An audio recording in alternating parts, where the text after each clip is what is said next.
mbanje kubasuhuza Imana ibarinde igihe umva kuri micro ndi Audibles ikaze. Uyu munsi Prophet Joshua Levoya abantu bamaze kumumenya cyane ndetse no ku mazina ye bamwe bongeraho ayo yihimbye nka ATM machine mu ndimi z'amahanga, naho iwacu akaba ari imashini itanga amafaranga cyangwa se imashini ifite amafaranga. Umwite ATM machine cyangwa se umwite banke y'isi, banke mondiale, kuko ni gake cyane ushobora kubona umuntu guha amafaranga ibihumbi 100 ariko kuri we ni utuntu tworoshye cyane. Uyu muherwe Prophet Joshua Levoya amaze guha amafaranga ibyamamare byinshi bitandukanye kandi bifite amazina akomeye hano iwacu mu Rwanda. Muri ibyo byamamare amaze guha amafaranga harimo uwo twakita Kagara, ndetse hakaza uwitwa Mitsutsu wamamaye cyane muri komedi z'ubusinzi. Uyu Mitsutsu we kugira ngo amuha amafaranga akaba yaramukoreye video amuririmba amusingiza.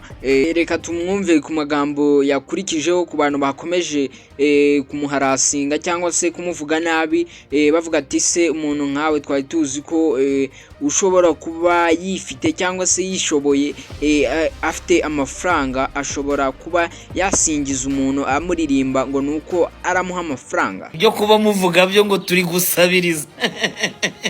Nidushaka twivurugute mentioningamo mu boss ahangaha twipanga akazi. Gusa nyuma y'ibi byose hari ababikeka ko ari scam cyangwa se ari ukubeshya. Uyu nguyu we yahaye amafaranga yitwa Derek, cyangwa se kuri platform zewe yitwa Derek again. Nawe yamamaye cyane mu byo twakita nka quote of the day. Uyu nguyu we aranakwereka SMS yamwoherejeho amafaranga. Dore ngaya note y'ibihumbi 100 direct ATM machine bakabwita nyirayo. Ngo ndavuga amafaranga ntugakine n'umukire, bamwita Prophet Joshua. General Benda nawe akaba ari kuvugwa mu bantu Prophet Joshua yahaye amafaranga. Uyu nawe bikaba byatumye aryama mu byondo yambaye white cyangwa se imyenda y'umweru kugira ngo ahabwe amafaranga n'uyu Prophet Joshua.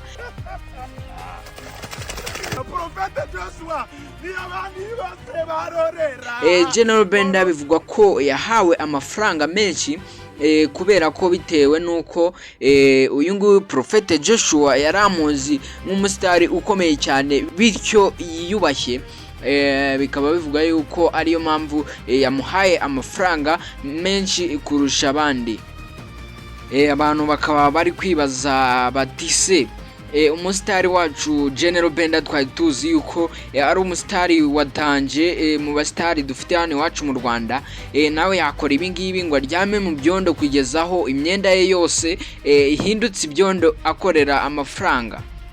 Ku rundi ruhande gusa bamwe babigenza gake babyoroshya, bakavuga yuko n'ubundi General Benda ari amafaranga ajya mu yandi kuko n'ubundi ni umucontent creator, yarari kwikorera n'ubundi icyo twakita nka content, bihwana nuko harimo n'amafaranga, n'ubundi ni amafaranga asubira inyuma yose n'ajya mu yandi, niko bamwe bakomeje kuvuga.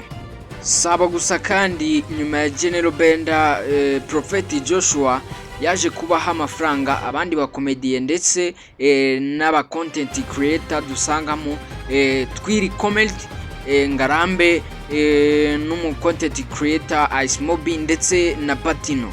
Uyu Prophet Joshua mu magambo yivugiye yavuze ko kugira ngo agomeze gutanga amafaranga asaba umuntu wese ufite social media ye ashobora kumuvuga abantu bakamureba, atitaye ko ari umu content creator cyangwa se urundi muntu, araguha amafaranga. Icyo ashaka nuko we umuvuga gusa, ubundi ukaploadinga kuri social media yawe, ubundi abantu bakamureba. Prophet Joshua kandi yanabwiye ibinyamakuru byose byo mu Rwanda ko yifuza ko nabyo bishobora kumuvuga cyangwa se kumwandikaho inkuru, nabo akabaha amafaranga.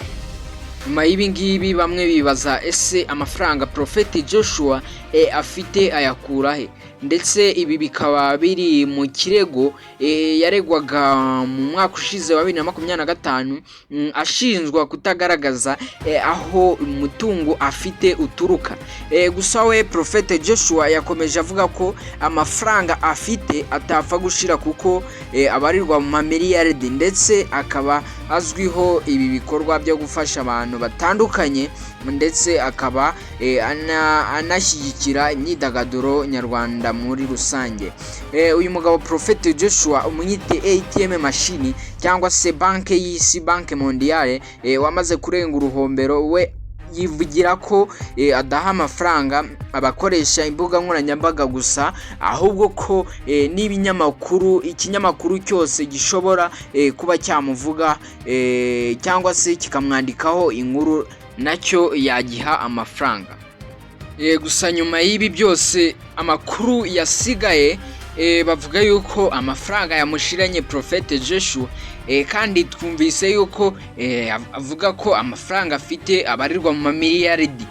Rero amafaranga bivugwa ko yamushiranye kuko ngo hari ahantu bamubonye yagiye kuguza kuri Sako. Amakuru ahari aravuga yuko Prophet Joshua yagaragaye kuri Sako yagiye kuguza amafaranga kuko amafaranga ngo yamushiranye. Bamwe bakibaza ese miliyoni 100 yavugaga yari afite zo guha umuntu wese witeguye kumuvuga zashize, cyangwa n'ubuscam nk'ubundi busanzwe. Ndabashimiye mwese twabanye muri video, mwibutsa gukanda subscribe, like, share ndetse na comment kugira ngo dukomeze kubana umunsi ku wundi. Ndabashimiye, Imana ibarinde.